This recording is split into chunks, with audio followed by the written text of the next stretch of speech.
खरगोन जिले के महेश्वर में संविधान बचाओ रैली प्रदेश कांग्रेस अध्यक्ष जीतू पटवारी पहुंचे।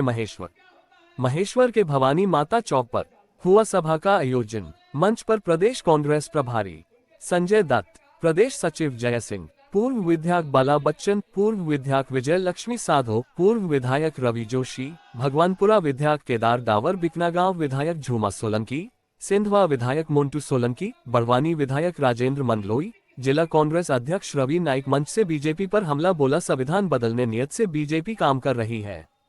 इस दौरान सैकड़ों कांग्रेस कार्यकर्ता ने संविधान बचाओ शामिल हुए। जीतू पटवारी ने खरगोन के महेश्वर में संविधान बचाओ रैली में कहा, संविधान की रक्षा के लिए ये रैली आयोजित की गई है। देश में जिस तरीके का देश में वातावरण, स्वायत्त संस्थाएं खतरे में, चुनाव आयोग भी एक तरह से तोते की भूमिका में है। भरोसा होता है लोकतंत्र में चुनाव आयोग पर देश की जनता का। आप देखो जितनी ईडी, सीबीआई सब विपक्ष पर काम कर रही है, बीजेपी के लोगों पर क्यों नहीं होती? देश की जनता पर कार्रवाई होती, बीजेपी के लोगों पर नहीं, सरकार के लोगों पर नहीं। यह मैसेज क्या है? जिस पर कार्रवाई की उन्होंने बीजेपी चुनावी बॉन्ड में चंदा दिया, इसलिए संविधान बचाने के लिए हमारा गला कटना भी पड़ा तो हम तैयार है। मां अहिल्या की नगरी में शराब नहीं बिकेगी, यह मुख्यमंत्री ने कहा था। बीजेपी के कार्यकर्ता की 2 किलोमीटर में शराब की दुकान है, यह मैसेज क्या? सरकार का काम क्या सिर्फ शराब बिकाना है? शिवराज सिंह पद यात्रा करके लोगों गुमराह कर रहे। इन्होंने वादा किया था किसानों की आय दोगुना करेंगे, लाभ का धंधा बनाएंगे, खाद सस्ता करेंगे, किसानों के ऋण माफ किए थे, उनको होल्ड क्यों किए? आज भी गंगा माता का क्या हाल है? करोड़ों रुपए खर्च हो गए लेकिन कोई सफाई नहीं हुई। उन्होंने कहा किसानों के आमदनी को दोगुना करेंगे।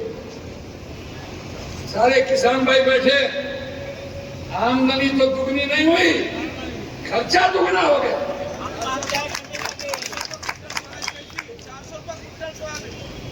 एमएसपी लाने की बात की,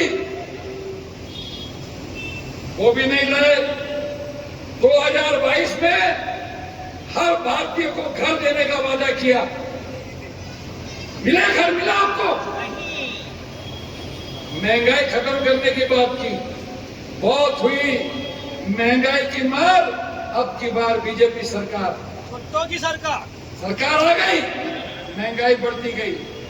साथियों, हैरानी की बात है, पूरे विश्व के हर देश में पेट्रोलियम की कीमतें कम होती जा रही, लेकिन भारत में टैक्स पे टैक्स, टैक्स पे टैक्स लगा के पेट्रोल, डीजल और एलपीजी की कीमतें हर महीने दुगनी की जाती है। ऐसा है कि देश में जिस तरीके का वातावरण है, ये आज लगातार देश की स्वायत्त संस्थाएं जितनी वो खतरे में आ गई है और चुनाव आयोग भी एक तरह से तोता की भूमिका में है। तो भरोसा होता है लोकतंत्र पे, चुनाव आयोग पे, चुनाव की व्यवस्था पे, वो देश की जनता का डगमगा रहा है।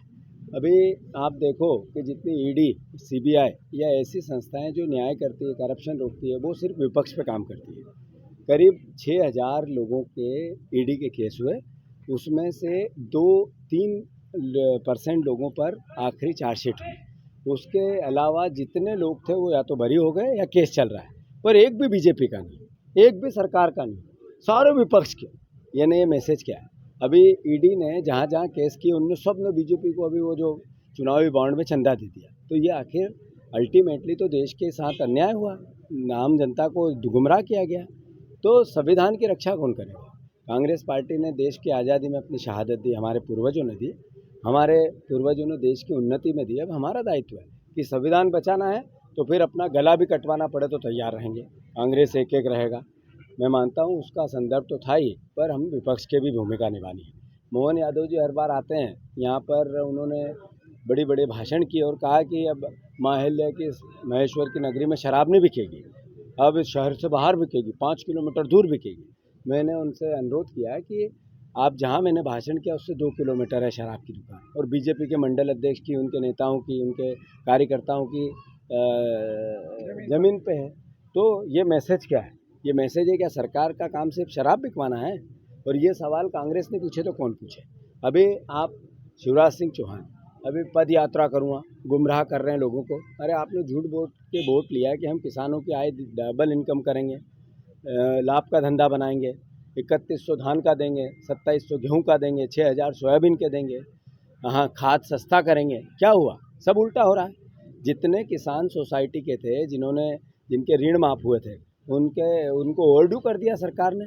उन्होंने कहा था हम ब्याज भरेंगे ओवरड्यू का, शिवराज जी ने भाषण में कहा, विधानसभा में कहा, चुनाव में कहा। क्या हुआ उस ओवरड्यू का? सारे किसान ओवरड्यू हो गए, अब उनको खाद भी नहीं मिलता सोसाइटी का। तो इसके लिए दोषी कौन है? शिवराज सिंह चौहान ही तो है। ये धोखा किसानों को किसने दिया? बीजेपी और शिवराज सिंह चौहान ने ही तो दिया। तो आखिर ये सवाल कांग्रेस ने पूछे तो कौन पूछे? हम विपक्ष में हैं, 3000 मोदी जी आ रहे हैं, मोदी जी बहनों को सिंदूर कार्यक्रम कर रहे हैं। अरे आप बहनों से 3000 का वादा करके गए थे, क्या हुआ उसका? 3000 में भी 1200 दे रहे हैं और वो भी धीरे धीरे सांस ले रहा है। आपने आज 1.5 साल हो गया, 3000 क्यों नहीं दिए? वोट तो 3000 के नाम के थे। तो मोदी जी की गारंटी थी, 2.5 लाख नौकरियों की, मोदी जी की गारंटी थी 450 के गैस सिलेंडर की, मोदी जी की गारंटी थी, एक पूरी नहीं हुई। तो ये सवाल